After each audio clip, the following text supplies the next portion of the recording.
Então, bora lá, o que que a gente vai fazer aqui? Eu vou dar o play, vou dar o start, e a primeira coisa é que o sensor começa a calibrar, então ele leva um tempinho, né? Tá aqui, please wait, isso tem também nos aplicativos para celular.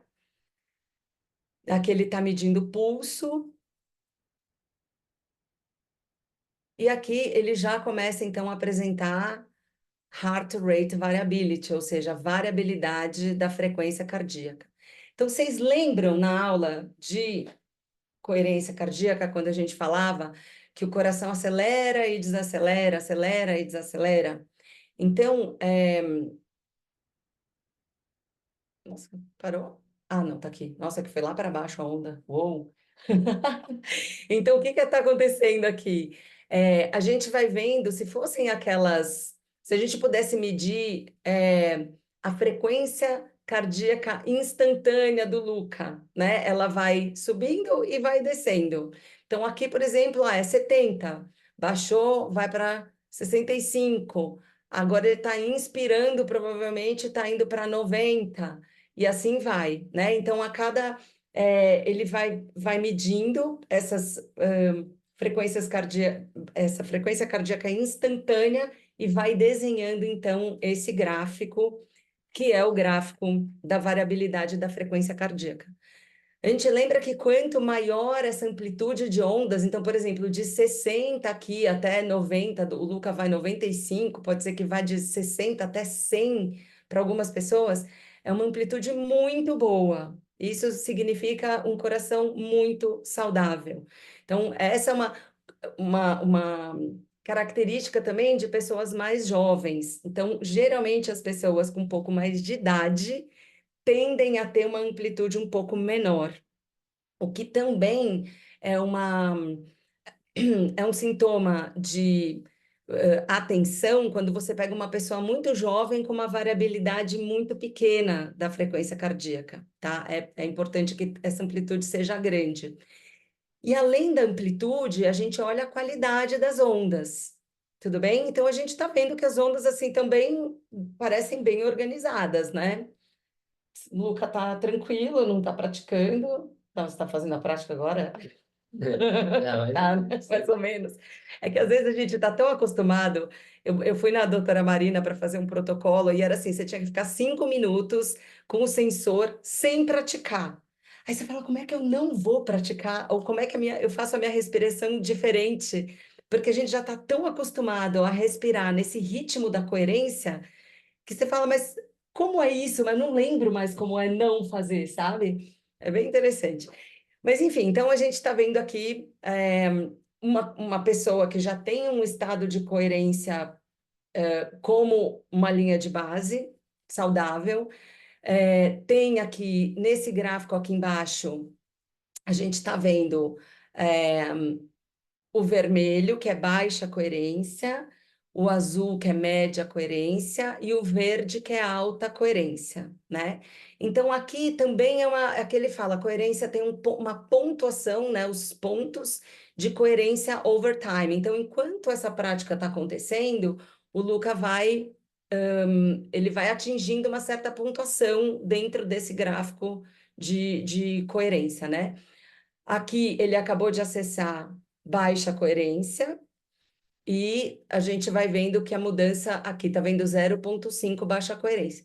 Quando a gente muda também naqueles níveis, né, que eu falei que tem 4 níveis de dificuldade, uma das coisas que acontece é que esse vermelhinho e esse azul, eles ficam maiores. Então, por exemplo, você precisa estar acima de 5, né, dessa pontuação aqui, dessa faixa, para entrar no verde, por exemplo. Então, isso é para quem já tem mais prática, que faz todo dia, que quer ter uma coisa de gamificação, assim, mais de treino mesmo, tá?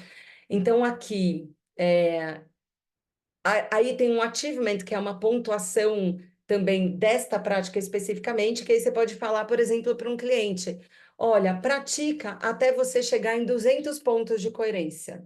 Então, mesmo que a pessoa não fique em alta coerência o tempo inteiro, ela pode ir praticando até conseguir juntar os 200 pontos, é a prática do dia dela.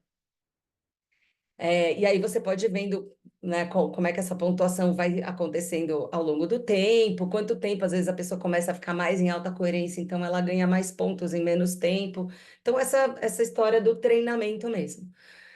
Nosso tempo de sessão aqui está correndo 4, 5 minutos, e aqui é a current heart rate do Luca, ou seja, a frequência cardíaca atual. Lembra que muda bastante? Então, olha como ela vai subindo e depois ela vai descendo, né? Então, a gente vê aqui claramente como esses números não são estáticos. Muito bem. Então, agora, e aqui, só para também vocês saberem, nessa barrinha, a gente tem a porcentagem de tempo que ele está em baixa coerência, então 4% do tempo, 10% do tempo em média coerência e 86% do tempo em alta coerência. Que tem aqui. Aqui também tem. Boa. E aí, a gente tem aqui esse pacer, né, que é um facilitador, é um guia para você inspirar ou expirar, que você pode ajustar, deixar ele mais longo, deixar ele mais curto, enfim, mas ajuda muito para quem está reeducando o sistema respiratório também, tá? Que não tem muita prática nessa área. Bom, tudo bem até aqui? Então, agora é aquela hora que acho que não vai precisar, filho. Eu vou pedir para o Luca pensar em algo que traga algum tipo de desafio que você está vivendo no momento. Você não precisa falar qual é, Então, mas pensa em alguma coisa que seja mais desgastante para você. tá. Tudo bem? Uhum. Você pode falar qual é o sentimento que traz, assim, quando você pensa nisso? Não precisa trazer o assunto, mas qual é o sentimento que É, gera? acho que preocupação. Preocupação. E quando você fica preocupado, como é que você se sente? Qual é o sentir? Eu tô sentindo um pouco o peito assim e os Uhum. braços meio fracos. Braço pra fora. É, Tem ansiedade envolvida, é, medo, falando em nome de sentimento, é, assim, talvez um pouco de ansiedade. tá? É, Porque preocupação não necessariamente é um sentimento, né, gente? Então, por isso que eu fiz essa pergunta, assim, para ver o que que a preocupação traz em é, termos de sentimento, sensação e sentimento. E olha que interessante, ficou aqui no baixinho, é isso mesmo. Como o Luca tem já um sistema com uma linha de base mais coerente, a tendência é ele não ficar muito aqui embaixo, tá? Mas eu queria que vocês vissem como é sair daqui sob demanda de propósito, né? E como é que isso funciona. Então, a gente vai fazer uma prática agora. também. Eu vou pedir para o Luca fazer, levar a atenção para a área do coração. Imagina a respiração fluindo. Então, só para a gente ver aqui que a gente começou em 7 minutos e meio, mais ou menos, né? Essa prática. Imagina a sua respiração fluindo para dentro e para fora do seu coração.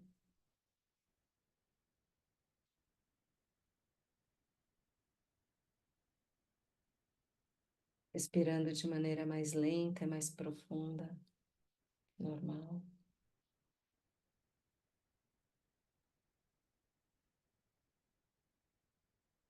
Num ritmo confortável para você.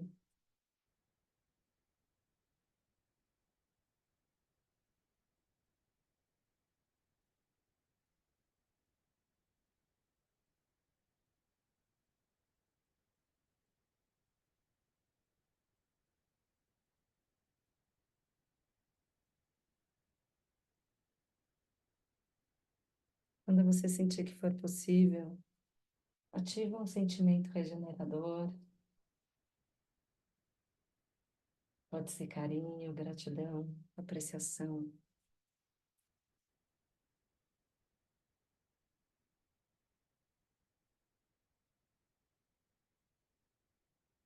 Enquanto mantém essa respiração focada no coração.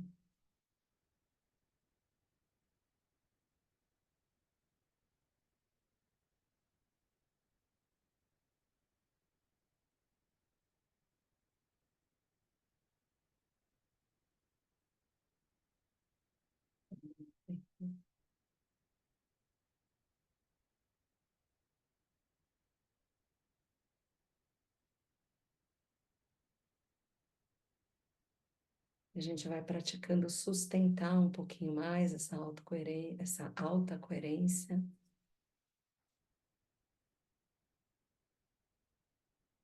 Aqui já começando a construir e reforçar essa nova linha de base mais coerente.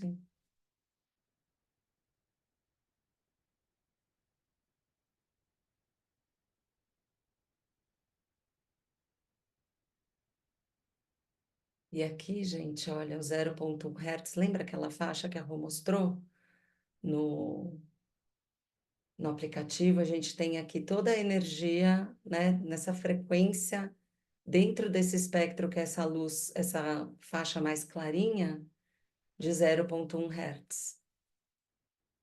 Tá vendo? 0, 0,1, 0,2.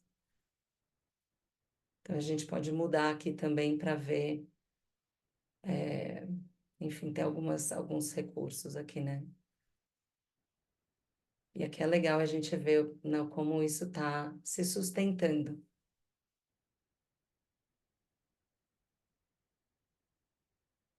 Muito bom, Luca. E aí, depois de eu ter tirado o Luca um pouquinho de coerência, ter deixado esse tempo um pouquinho maior em coerência, porque isso lembra freia, né? Qualquer liberação de hormônios de estresse, e agora o Luca já está pronto para ter uma boa noite de sono. Vou parar por aqui. Muito bom, filho. Olha só. Gente, vocês viram assim, ó, aqui no começo as ondas dele estavam legais, né? A gente já viu que estavam boas. Aí quando foi aqui você saiu de coerência, foi sem querer, não sei o que aconteceu. Aí aqui foi quando a gente começou, né, a pensar em algo desagradável, lá com 6 minutos. 6 minutos. Aí a gente vê que tem até um aumento aqui do batimento cardíaco, né? As ondas ficam mais comprimidas. E aí, com um pouquinho, 7 minutos e meio, mais ou menos, foi quando começou a prática aqui, ó, gente. E aí a gente vê a qualidade dessas ondas. Hum. Incrível, né? Caramba. Muito legal.